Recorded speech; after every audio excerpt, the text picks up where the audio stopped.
Another sleepless night has descended on Russia as Ukraine's deep strike campaign continues to unsettle the country's interior, turning nightly explosions and fires into a grim routine.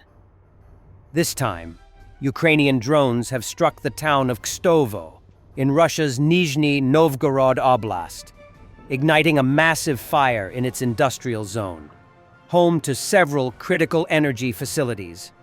According to Russian telegram channels, including Astra, the attack took place overnight between the 3rd and 4th of November. Residents of Kstovo reported hearing several explosions before a bright glow lit up the night sky. The fire erupted near the Lukoil oil depot and the Sibur-Kstovo petrochemical plant, two vital elements of Russia's energy infrastructure located just a few kilometers apart. Astra's analysis of video footage indicated that the blaze began in the southeastern sector of the industrial area, near Novolikevo village. The Sibur-Kstovo plant produces key petrochemical materials such as ethylene, propylene, and benzene, substances that Ukrainian media suggest may also be used in explosives manufacturing. The nearby Lukoil Nizhegorod Nefteorg Syntez refinery is one of Russia's largest and most strategic refineries, responsible for supplying fuel to Moscow Oblast, which consumes nearly a third of the nation's petrol. With an annual capacity of around 17 million tons, it produces over 50 fuel types, including gasoline, jet fuel, diesel, bitumen, and paraffin. This is not the first time Kstovo has come under Ukrainian attack. In late January, drones from Ukraine's defense intelligence struck the same Lukoil facility, damaging fuel storage infrastructure and prompting tighter air defense deployments in the region. Despite Moscow's repeated claims of full control over its airspace, the expanding range and precision of Ukrainian drones have exposed deep vulnerabilities across Russia's industrial heartland. What once seemed untouchable is now within reach. And for many Russians, the sound of explosions in the night has become the new normal. The night before that, Ukraine's long-range drone campaign has once again pierced deep into Russian territory, this time striking the Saratov oil refinery, one of the country's key energy facilities. According to Ukraine's general staff, the overnight operation successfully targeted the refinery and several nearby Russian military logistics sites, further straining Moscow's capacity to sustain its war effort. Reports from Saratov indicate that multiple drones attacked the complex, triggering a fire near the AVT-6 processing unit, a critical component in refining crude oil into usable fuels. Russian emergency services were quickly deployed, but local residents reported heavy smoke and secondary explosions within the facility.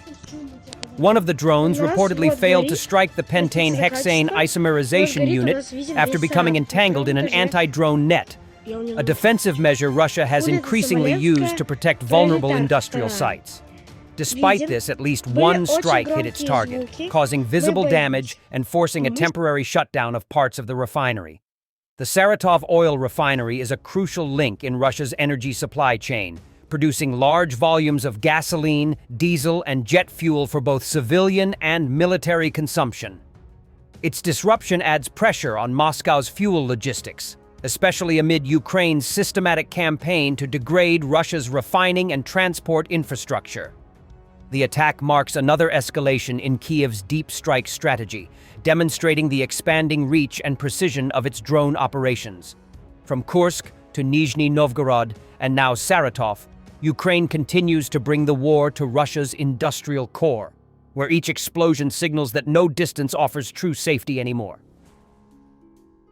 And on the battlefields, FPV drones finished off a column of Russian armored vehicles that got stuck in the mud during an attempted assault near Volodymyrivka. In the Volodymyrivka area, fighting remains intense as Ukrainian forces continue counterattacks to push Russian units back from recently seized positions.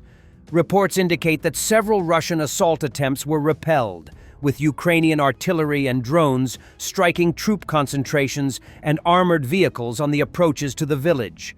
Command sources suggest that Russia is trying to expand its foothold toward the road network leading to Vuhledar, but sustained Ukrainian fire control is preventing any major breakthrough. The situation remains fluid, but Ukraine maintains the tactical initiative. Trump stated there's no final straw that would convince him Putin isn't ready to end the war in Ukraine. Sometimes you have to let them fight, he said, calling the war hard on both sides and claiming Putin may have lost maybe 1 million soldiers. There's no final straw. Sometimes you have to let it fight out. They're fighting it out. It's been a tough war for Putin. He's lost a lot of soldiers, maybe 1 million. That's a lot of soldiers.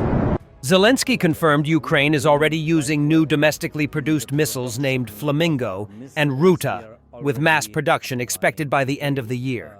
He also mentioned expanded production of various Neptune missile types and missile drones like Palyanitsia and Peklo.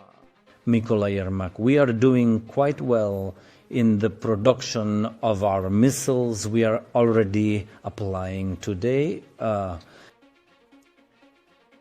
new missiles such as Flamingo and Ruta. I won't tell you the quantity. We expect, as I said, mass production by the end of this year. There are our Neptunes. I will also not say the quantity we used. We used different Neptunes. The Neptune that we already have in mass production, the regular Neptune. Well, in the sense that we have the regular one and there is the long Neptune. And it also performs very well. The last month we talked about communicating in great detail about our missiles, as well as drone missiles like Palyanitsia, Peklo, Ruta, and Flamingo. Some of these are missiles and some are drone missiles. We won't go into details, but I think that absolutely everyone in Ukraine, and thank God in Russia as well, can already see the massive responses to Russian attacks on their energy sector over the past month or two. The president of Ukraine has signed a decree awarding Oleksandr Alexeyenko and Oleksandr Tishayev with the highest military honor, the Cross of Military Merit. Both are from the Territorial Defense. Both are ordinary Ukrainians who have become an example of superhuman endurance and military brotherhood, said Pavlo Polisa, deputy head of the Office of the President of Ukraine. They will receive this award for their incredible resilience and courage. 165 days of continuous defense in the Orikhiv sector, which was held for some time by the 115th Territorial Defense Brigade of the Armed Forces of Ukraine. Alexeyenko and Tishayev distinguished themselves even before their epic defense. They repeatedly engaged in small arms battles, destroying the enemy and helping to evacuate the wounded and dead. The soldiers also shot down enemy drones that were directing artillery fire on Ukrainian positions. Their attentiveness saved their comrades more than once. From May to October of this year, 2 defenders held one position in the Orikhiv sector, constantly conducting reconnaissance and destroying enemy infantry. The command tried to replace them more than 30 times, but constant shelling did not allow for rotation.